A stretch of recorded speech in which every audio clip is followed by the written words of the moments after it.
My own supposition is that President Trump wants a broad rapprochement and engagement with Russia to replace the current hostility. And the issue of Ukraine is a means to that end rather than ending the war in Ukraine being an end in itself. And in trying to engineer this, the American administration has confronted a number of difficulties. Obviously, the demonization of Mr. Putin, the vilification of Russia, the national consensus, which has seen a grave threat from Russia to Europe and to NATO, stands in the way of any policy. Mr. Trump, however, doesn't seem to be much inhibited by public opinion. He is able to break through it, and that is a good thing. The obstacles to any negotiation to end the war are pretty obvious. The major one actually has been the adamant refusal of Volodymyr Zelensky, the president of, maybe not constitutional president, but leader of Ukraine, to engage in any kind of negotiation on any subject. And I note that even though in return for a resumption of intelligence and material support during the talks in Jeddah, right after they concluded, he came out and reiterated that he would not negotiate any cession of territory to Russia. So it's not clear how serious he is about agreeing to a negotiation with the Russians. The major achievement of those talks in Jeddah, however, was the agreement by Zelensky to negotiate with the Russians. The ceasefire was an incidental thing. In many ways, it was more a ceasefire between Donald Trump and Volodymyr Zelensky than anything else. It was an offer of a ceasefire to Russia, arranged at the instance of the United States. But I think even those in the United States who came up with this proposal realized that it had very minimal prospects for actually happening. And we turn to the Russian side. The Russians have been very consistent over the years, holding to the three demands that they made in December 2021 to bring this war to an end and to achieve a peace in Europe. Those three demands are essentially protection for Russian speakers in Ukraine, which Russia now insists is to be accomplished through its annexation, legal recognition of its annexation of all four of the oblasts in eastern Ukraine, which are predominantly Russian-speaking, as well as, of course, Crimea, which is also predominantly Russian-speaking. So that is an issue that suggests that there can be no progress in the negotiations if Mr. Zelensky reserves the position he now has, which is that he will not make territorial concessions.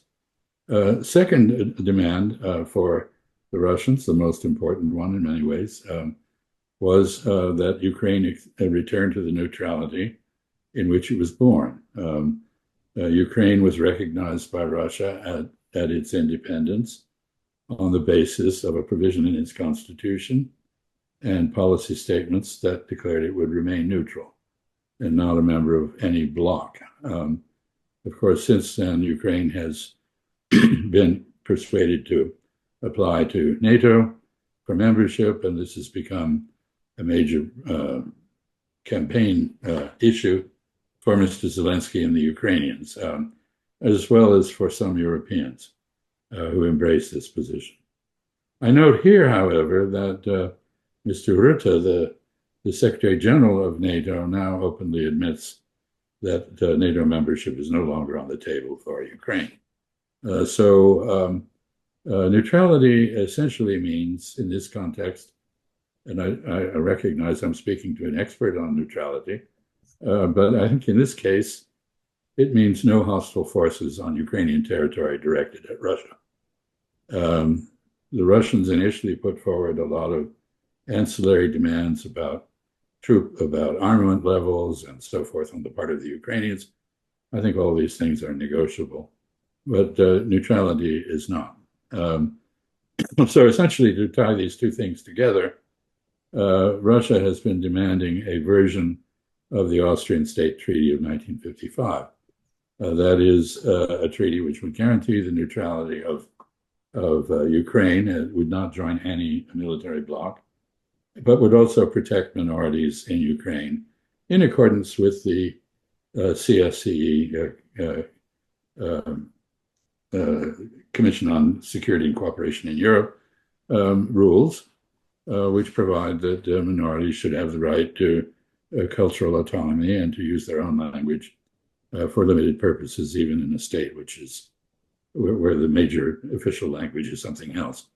Austria has been a good example of this. Austria has been neutral. It is democratic. It is prosperous. Its various minorities, Italians in the Tyrol, Slovenes, Hungarians, and others have all enjoyed exemplary recognition of their cultural and linguistic autonomy. So this is essentially what the Russians are demanding. There is a third demand, however, which is far more complex and which at the moment is very contentious, and that is that there be a renegotiation of the security architecture in Europe to create a system in which Russia does not feel a threat from NATO and NATO does not feel a threat from Russia. The problem here is going back to what I said earlier about American public opinion, and that is the successful vilification of Russia and the exaggeration of a Russian threat. This seems to have been fully internalized by most Europeans.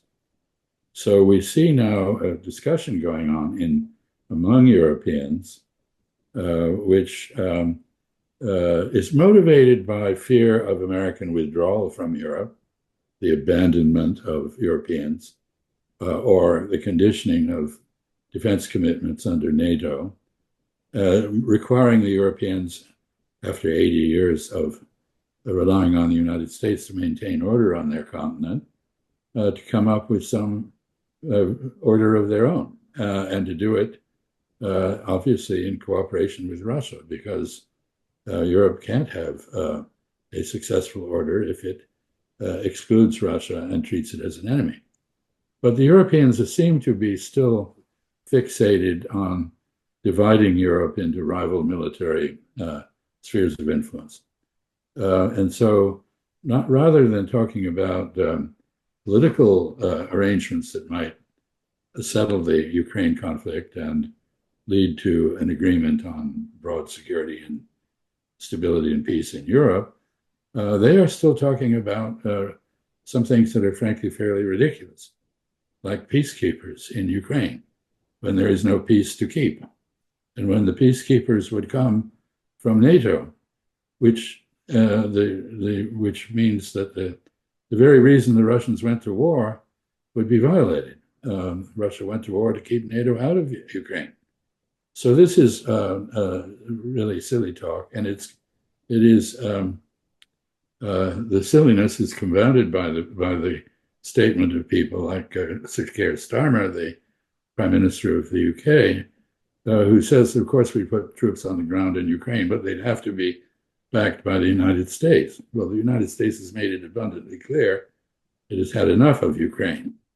So anyway, and all of this is premised on delusional views of reality. I see statements made that Mr. Trump proposes to give Mr. Putin everything he wants. Well, Mr. Putin already has the territories in Ukraine. He already has won the war for all intents and purposes. If the war goes on, he will take more of Ukraine. And so what Mr. Trump is doing, it seems to me, is recognizing the realities that the war has produced. And those are unfortunate.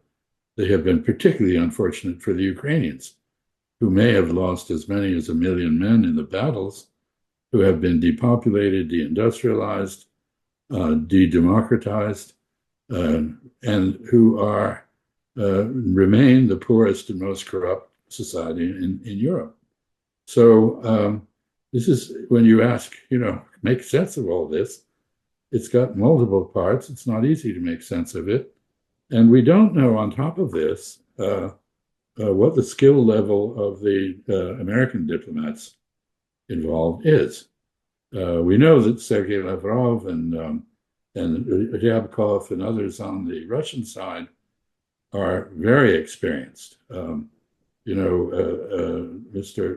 Lavrov has 45 years of diplomatic experience, and he demonstrates it when he speaks. Marco Rubio has 45 days experience.